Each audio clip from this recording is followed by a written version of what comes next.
the cost of war. And you know how much America has paid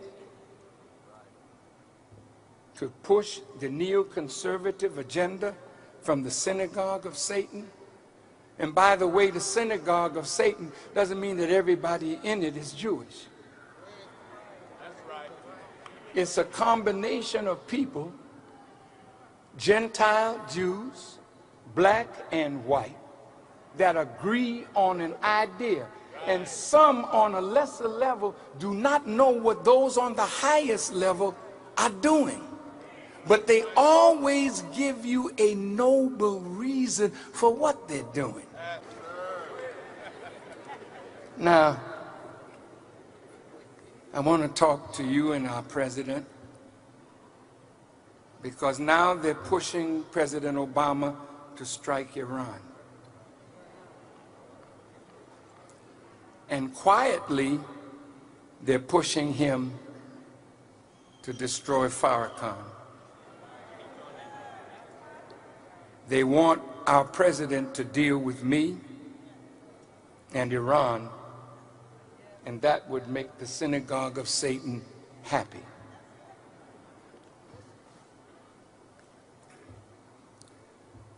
Israel's Vice Prime Minister Moshe Ya'alon voiced disappointment in the Obama administration, saying election year considerations lay behind its caution over tougher Iran sanctions sought by U.S. legislators. Now I'm talking about this synagogue of Satan more direct. The U.S. Senate passed a resolution by a majority of 100 to 1 to pass sanctions, and in the U.S. administration there is hesitation for fear of oil prices rising this year, he said, out of election year considerations. Well, Obama said there are important risks to consider before any military strike against Iran. He really doesn't want to do it. I read recently that he really was not in favor of the attack on Gaddafi, but they turned him. And he becomes the spokesman for them. See, you got to understand Satan. Damn, I got to hip you to this wicked one. When they wanted to attack Panama, go into Grenada and take out Bishop, see, they use a black face. They passed over generals and put Colin Powell in as chief of staff. And they put a black man in front of a policy to kill black people. And some of us like that because we get a pat on the back by our former slave masters and their children. You would kill your own just to get a pat on the back?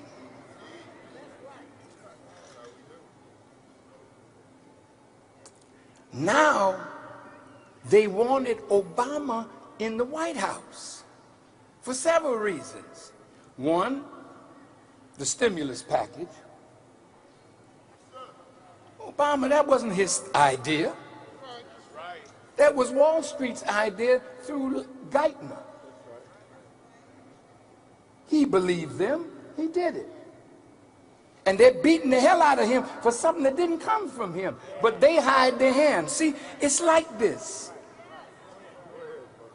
Oh man, I wish I had time. Do you know in all of its modern history, Iran has never attacked another country? I'm going to say it again. I want you to think about what I'm saying. In all of Iran's modern history, it has never attacked another country.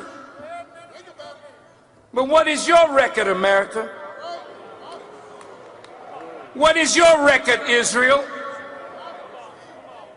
You want to build up the American public to go to war against that country? I don't care what they say, what Iran say. I say harsh things too. But I've never hurt nobody except with the truth. And if I hurt you with the truth, well, you just be hurt. But we, the nation, we would never let somebody come in and strap a bomb to themselves and kill innocent people. If we know it, we stop it. Because the innocent people that the terrorists will kill are ours and theirs. Now, but the real aggressors in this drama,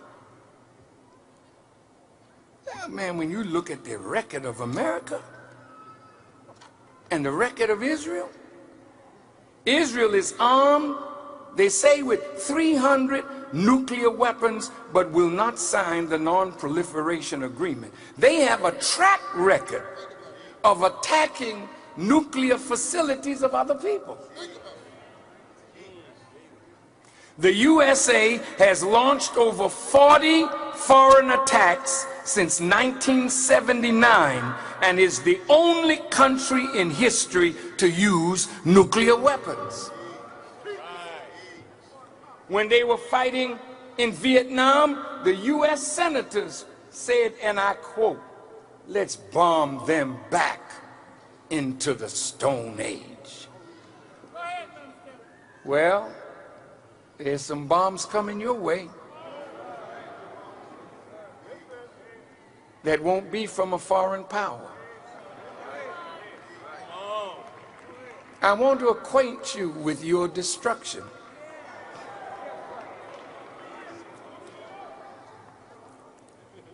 The door is getting more narrow now for you. Israel, you bombed the Iraqi power station in 1981. You attacked and invaded Lebanon, 25,000 plus Syrians and Palestinians killed.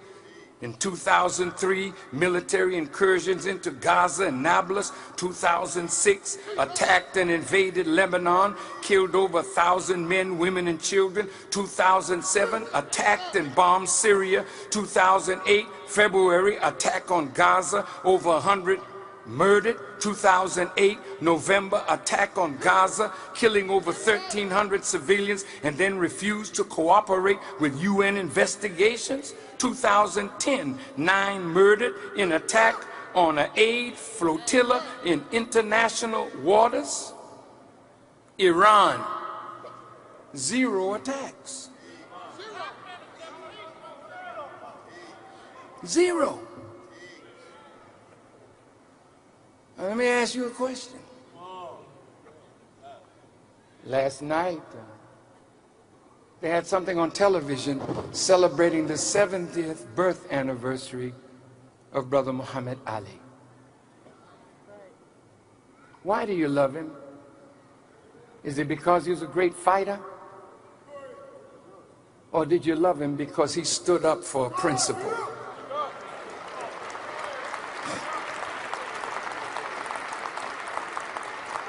Now, I'm going on record right now. If America goes to war with Iran, all the young people in the nation, you do not fight in America's wars against another Muslim country. We are all conscientious objectors. Don't even tell us to use our medical skill in your army. We won't have to fight. We ain't going nowhere near that. Now, you young mothers up in here and grandmothers that got these young warriors and they tell you they ain't got no job, they want to join the army, you tell them, come on, baby, we'll create a job before you go to fight for the enemy. The enemy!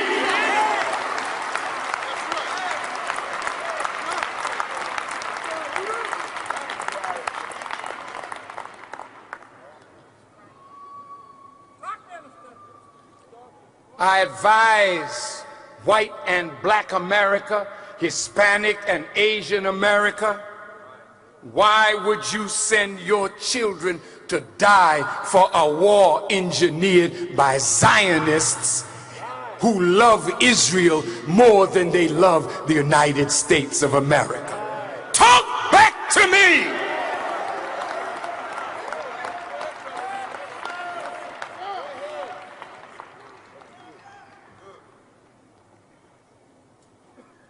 Lieberman, the senator from Connecticut,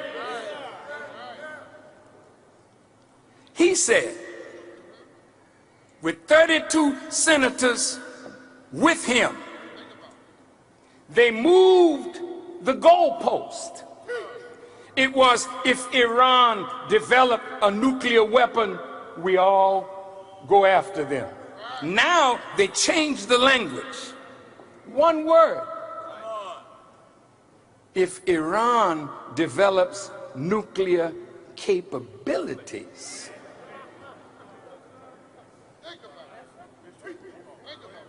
We'll go to war. Iran is already at that stage.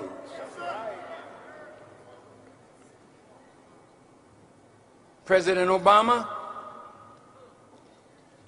I believe you love the American people, but if you bow down to Israel and send American soldiers to die really for Israel, not for you, not for America, anybody in their right mind in the Muslim world would attack America knowing the response? America boasts that she could kill the planet 3 times over.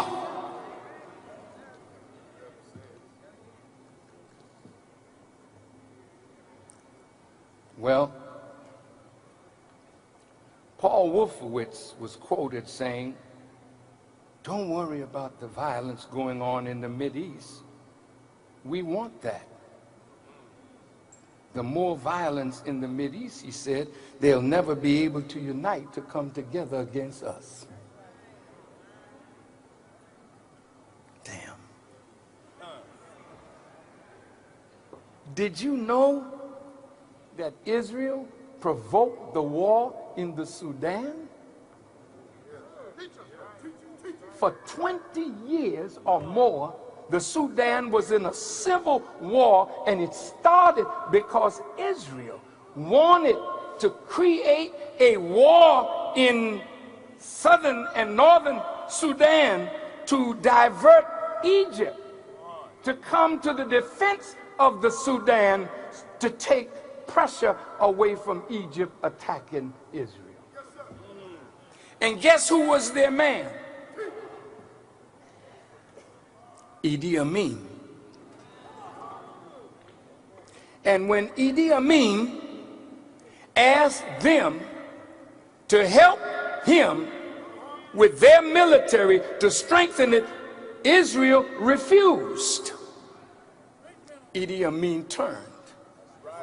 And when Idi Amin turned away from Israel, that's when Time magazine came up. They used to call him the mad dog of Africa, appetite, wild man of Africa, appetite for trouble. See? This is the way they depicted Muammar Gaddafi, the mad dog of the East. See? So whenever they get ready to kill somebody, they have to make you think they're worthy to die. So at that time, they influenced Julius Nyerere to attack him and overthrow him.